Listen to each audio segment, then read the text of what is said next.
नमस्कार, मैं हूं सैयद अली मेहंदी और आप देख रहे हैं नवग्रह टाइम यानी एनजीटी न्यूज। आज की बात सनातन धर्म की। आज की वो बात है जिस पर गौर भी करना चाहिए, विचार विमर्श भी करना चाहिए, अपनी राय भी देना चाहिए और दिल से मानना भी चाहिए। किसी ने कुछ कह दिया, किसी ने कुछ कह दिया, लेकिन जब धर्म को कोई बुरा कहता है तो निश्चित रूप से लोगों के दिल में एक आक्रोश जन्म लेता है। लोगों को लगता है कि उनकी निजी चीजों पर हमला है और ऐसे हमलों का जवाब देना बेहद जरूरी है। आज हम सनातन धर्म की बात करेंगे। आज आपके मनपसंद कार्यक्रम बेतकल्लुफ में हम ऐसी शख्सियत से आपकी मुलाकात कराएंगे, ऐसी शख्सियत से आपकी बात कराएंगे जो सनातन धर्म की पैरोकार भी हैं, सनातनी भी हैं और उन्हें ये भी पता है कि विश्व के सबसे प्राचीन धर्म सनातन धर्म की क्या खूबियां हैं। देखिए हमारा ये विशेष कार्यक्रम बेतकल्लुफ।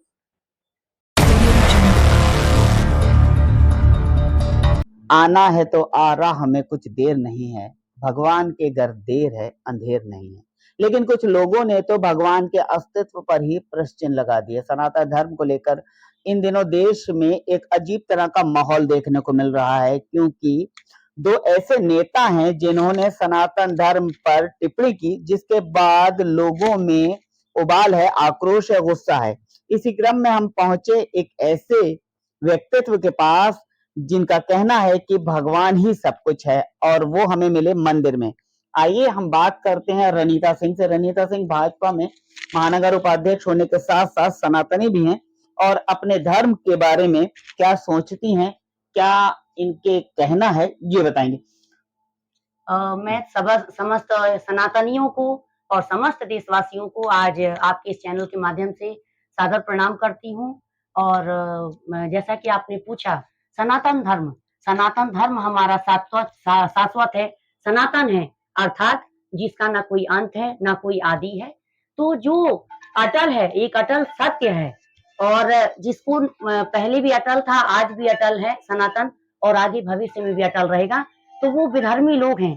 भगवान श्री कृष्ण ने गीता में कहा था कि जब जब होई धर्म की हानि और असुर का विनाश उन्होंने किया, तो उन्होंने कहा कि जब जब इस पृथ्वी पे असुरों का या विधर्मियों का जन्म होगा, तब तब मैं किसी की न किसी रूप में जन्म लूंगा और विधर्मियों का विनाश करूंगा। और जिस तरह से आपने कहा कि ये जो स्टालिन है और इनका वक्तव्य आ रहा है कि डेंगू और मलेरिया की तरह सनातन धर्म को समाप्त कर देना चाहिए, तो मैं बताना चाहूंगी कि ये वो विधर्मी लोग हैं। आप सोच लीजिए कि अभिमान और घमंड किसी का ना आज तक टिका है ना टिकेगा। जो रावण था बहुत ही पराक्रमी था, बहुत ही शिव भक्त था और बहुत ही प्रकांड विद्वान।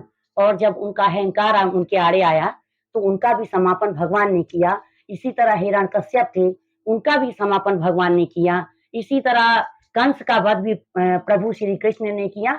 तो जो विधर्मी होते हैं वो सनातन को मिटा नहीं सकते हैं, अपनी घमंड से नहीं। और मैं यही कहना चाहूंगी कि हमारा सनातन अटल सत्य है और सदैव रहेगा। और ये सिर्फ और सिर्फ एक विरोधी है। आप समझ सकते हैं कि इस समय जिस तरह से देश प्रगति के मार्ग पर अग्रसर है और बढ़ रहा है, इसको कहीं ना कहीं इन लोगों को ये पच नहीं रहा है और इसी को पीछे करने के लिए कोई ना कोई मुद्दा ला रहे हैं। और सनातन को कोई पीछे कर सकता है? हमारे शाश्वत जो वैदिक काल से हमारा सनातन सत्य था, आदि था, अनंत था, वो सदैव रहेगा। अच्छा रनीता जी, बीजेपी का क्या मानना है और रनीता सिंह का व्यक्तिगत क्या मानना है इस टिप्पणी पर?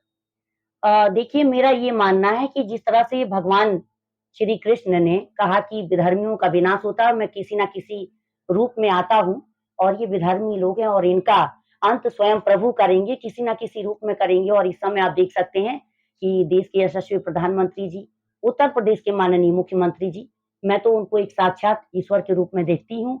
और कहीं न कहीं विधर्मियों का विनाश होगा, प्रभु स्वयं करने के लिए आएँगे। और कल की अवतार में जैसा कि कहा गया कि कलयुग में कल की अवतार में प्रभु ने जन्म ले लिया है और कहीं न कहीं से इन विधर्मियों का अंत अवश्य होगा। और जिस तरह से देश के प्रधानमंत्री जी ने, हम कहा करते थे कि हम विश्व गुरु होंगे, और आप देख सकते हैं जिस तरह से देश के प्रधानमंत्री जी ने आगे चलते हुए लग रहा था कि वो हम लोग साक्षात्कार कर पा रहे हैं जो हमने कहा था कि विश्व गुरु होंगे, और हो चुके हैं। और भारत पहले सोने की चिड़िया हुआ करता था और आगे भी होगा। और कहते हैं ना कि सूर्य पे अगर हम थूकेंगे तो वो छींटा कहीं ना कहीं हमारे ऊपर ही पड़ेगा। तो इसी तरह से ये स्टालिन है और सूर्य पे इन्होंने थूकने का काम किया और इन्हीं के ऊपर जाएगा और बहुत जल्दी इनका अंत सुनिश्चित है, इनके कार्यों का अंत सुनिश्चित है। और अभी इंग्लैंड के माननीय प्रधानमंत्री जी सुनक जी आए, उन्होंने जैसे ही पृथ्वी पे कदम रखा, भारत की सरजमी पे कदम रखा, उन्होंने कहा हमारे प्रभु श्री राम का उद्घोष किया, जयघोष किया, और उन्होंने कहा कि भारत की पुण्य भूमि है, एक तपोभूमि है, और वो अक्षरधाम मंदिर में गए। तो देखिए, जो इंग्लैंड का प्रधानमंत्री है वो हमारे भारत भूमि की तपोभूमि को प्रणाम करता है, राम प्रभु श्री राम का उद्घोष करता है। तो ये विधर्मी लोग जो हिंदुस्तान में रह रहे हैं, एक विधर्म का कार्य कर रहे हैं, अपने सनातन धर्म की अवहेलना कर रहे हैं, ऐसे जो विधर्मी लोग हैं, इनका अंत सुनिश्चित है। और मलेरिया और डेंगू का तो नहीं पता है, लेकिन इनका अंत पक्का होगा। तो आपका कहना है कि प्रधानमंत्री नरेंद्र मोदी जी, मुख्यमंत्री योगी आदित्यनाथ जी आज के युग में जैसे उन्होंने जन्म लिया है अधर्म का नाश करने के लिए। बिल्कुल, देखिए वो किसी एक धर्म को मानने वाले पक्षधर नहीं है। उन्होंने सभी धर्मों का बराबर सम्मान किया है और सदैव करते हैं, और जिस तरह से वो कार्य कर रहे हैं, एक सामान्य व्यक्ति के बस की बात है नहीं। और आप योगी जी को ले लीजिए, एकदम संत पुरुष हैं। और प्रधानमंत्री जी तो जिस तरह से कार्य कर रहे हैं, आपने देखा होगा, क्या हिंदू, क्या मुस्लिम, क्या सिख, क्या ईसाई, सभी धर्मों का वो सम्मान करते हैं। उनके लिए व्यक्ति विशेष या धर्म विशेष नहीं है। उनके लिए ये है कि कहाँ क्या अच्छा हो सकता है, हम किस तरह से देश को प्रगति के मार्ग पर ले जा सकते हैं।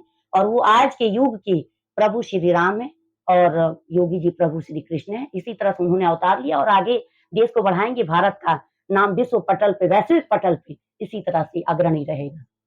तो ये थी रनीता सिंह जी, जिनका कहना था कि योगी आदित्यनाथ और प्रधानमंत्री नरेंद्र मोदी जी ने जिस तरह से धर्म की रक्षा की है, जिस तरह से सभी धर्मों को साथ लेकर आगे बढ़ने की मुहिम चलाई है, देश आज तरक्की कर रहा है, विश्व गुरु बन रहा है। और जो विरोधी लोग हैं वो अधर्मी लोग हैं और वो धर्म को गाली देकर, धर्म को बुरा कह के, धर्म की तुलना डेंगू आदि, मलेरिया आदि से कर इस तरह से अपने विचार रख रहे हैं कि जैसे कोई असुर होता है और असुरों का नाश होना ही चाहिए।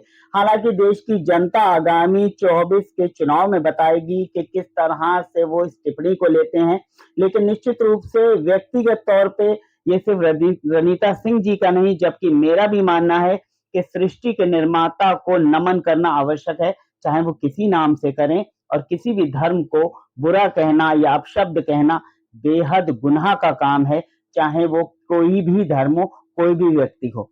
तो ये था एनजीटी का विशेष प्रस्तुति, और देखते रहिए एनजीटी न्यूज और हमें इसी तरह अपना प्यार सम्मान देते रहिए। धन्यवाद।